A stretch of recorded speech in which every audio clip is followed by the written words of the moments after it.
think, Chris, do we think about Doge and the hundreds of thousands of jobs that Doge got rid of last year? All of these federal workers still haven't found work. People have lost houses. People have had loved ones that have died because they don't have health care. Like, even when you think about, am I a person that believes there need to be border security? 100%. Of course. But think about the brute. It's funny when people keep mentioning the Doge cuts, that they let go a couple of people because they weren't needed, like the DEI officers and all these departments that are just wasting money. They don't say anything about the 11,000 jobs that Microsoft just dropped because of AI. They don't talk about Marvel and Disney, the thousands of jobs that they just dropped because of AI. They don't say AI, but that's because it is. They pretty much deleted their entire home department. That's gone. There's jobs all around the country, engineers, mechanics, farmers that lose their jobs. People like Charlamagne don't give a shit about that. They don't talk about that. They don't ever mention that because they don't care. They don't even care about these people that are losing their jobs. They just feel like this is a way to attack Donald Trump. That is it. It's wild to me. The most wild thing that has ever been protested. Doge. Actually trying to save taxpayer money. Everyone that I've ever known, liberal, conservative, middle of the road, have always said government's wasting our money, they're stealing our money. Liberals used to protest about it more than conservatives did.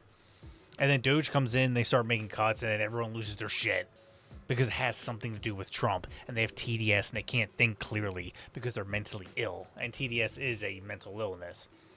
So when people like Charlamagne, who's rich as hell, and they're, these poor, he doesn't give a shit about these workers. He doesn't care. And he never did, and he never will, because he's well off, he's rich, and he doesn't care what happens to you or happens to me. I could lose my job tomorrow, he ain't gonna tweet about it. The farmer down the street could lose his job, he ain't gonna tweet about it. He doesn't give a shit. He's just trying to think of things to use for political fodder against Trump. That's it. 100%. Of course. But think about the brutality of how some of these border policies have gone down. Of course.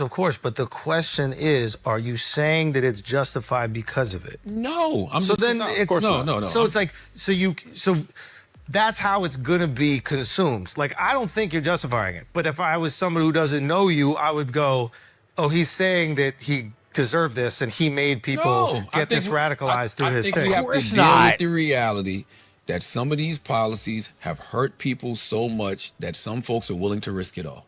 Well, now I just want to say our family business was never doing worse than it was under Biden. Gas prices were never higher than under Biden. We had 20 million people crossing the border from Biden. People forget those videos of bulldozers literally lifting up the fences to let people pour in, these illegals, these murderers and rapists and child traffickers and sex traffickers coming into our border. We were never worse off than we were under Biden. I never tried to kill Biden, and I would never advocate for that in a million years. It's never even a thought that processed in my brain. Like, MAGA's the... I've never thought about hurting Biden or anybody on the left, even though I find so many of you so despicable and sick, and a lot of you just outright evil, truly bad guys, villains. But I don't want to hurt you. I don't want anyone else to hurt you. That doesn't give me joy.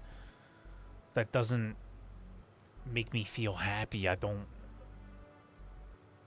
feel any kind of positive reaction towards that, and I never will. Oh, well, you gotta understand. People are hurt by these policies. People are hurt, and they might want to kill Trump. I'm not advocating for violence. I'm not advocating, but some people might be really upset, and they might try to shoot Trump. I'm not saying shoot Trump. I'm not saying. But some people might want to do it. I'm not saying that, though. I'm not saying that. Some people might want to do it. This guy's a freaking retard. To risk it all. Well, now you're justifying it.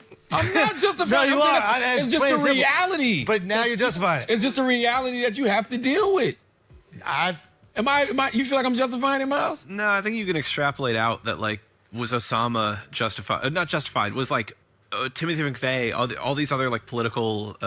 You're making the argument that people make about Bin Laden, which is, well, if America wasn't doing this shit in the Middle East, then Bin Laden wouldn't have done it. I don't know. If Ruby Ridge and Waco didn't happen. I'm just saying that is the argument that they would make. I just think that we would be remiss to not take a step back and not just have conversations about violent rhetoric.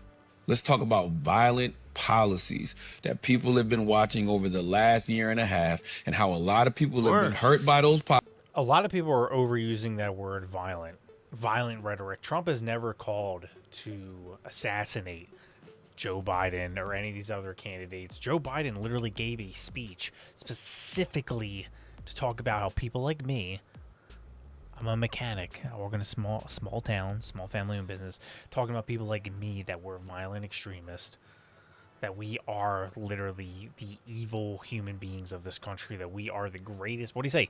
MAGA is the greatest threat. I've never seen anything like it from any Democrat or any Republican in history. I've never seen a president go out there and make a speech specifically based on just demonizing more than half the country. He did that. That was the whole point of the speech. Wasn't talking about economics or anything else. He literally, let me make a whole big speech with the red, so with the red flames behind him and everything. And CNN tried to like dull the color, which was amazing, just to demonize half the country. These are evil. These are demons. And then when people try to kill people like Charlie Kirk, you got people during the 2020 riots assassinating MAGA people. You had that drive-by shooting, killing MAGA people in that parade. Nobody talks about all these individual cases. They forget. They weren't trying to stoke the flow. Did they talk about violent rhetoric? What did Trump say that was violent? We need to secure the border? That he doesn't want rapists and child sex traffickers in our country? That journalists are scum? Since the beginning of time, left wing and right wing said journalists are scum, but then they find it so offensive when Trump says it.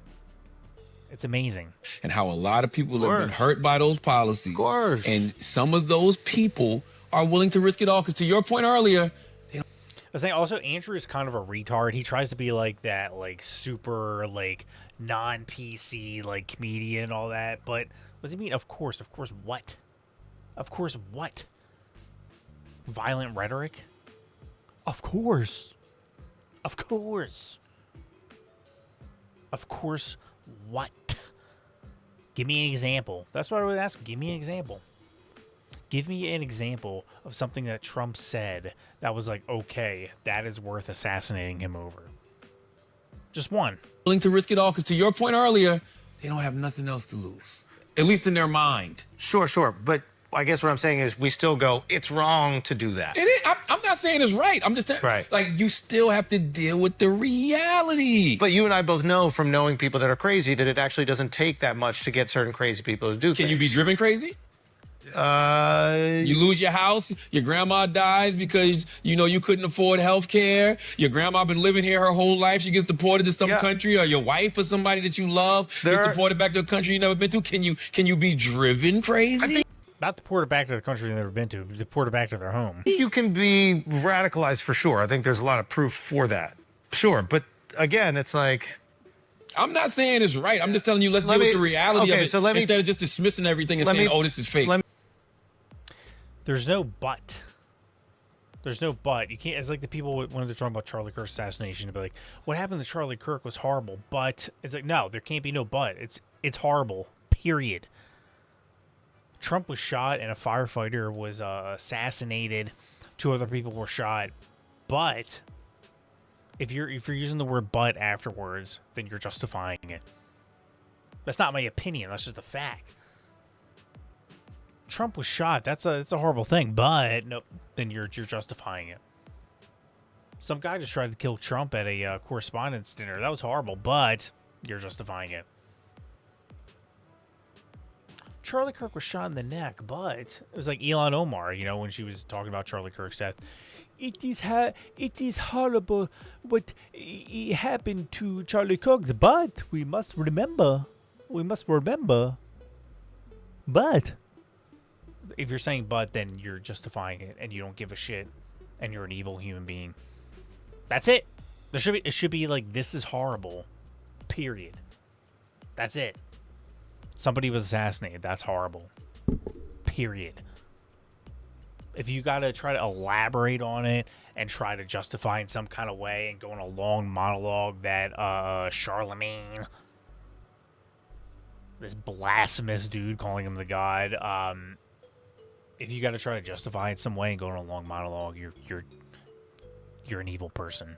You are 100% justifying it, and you don't care, and probably hope that it happened. Fuck this guy.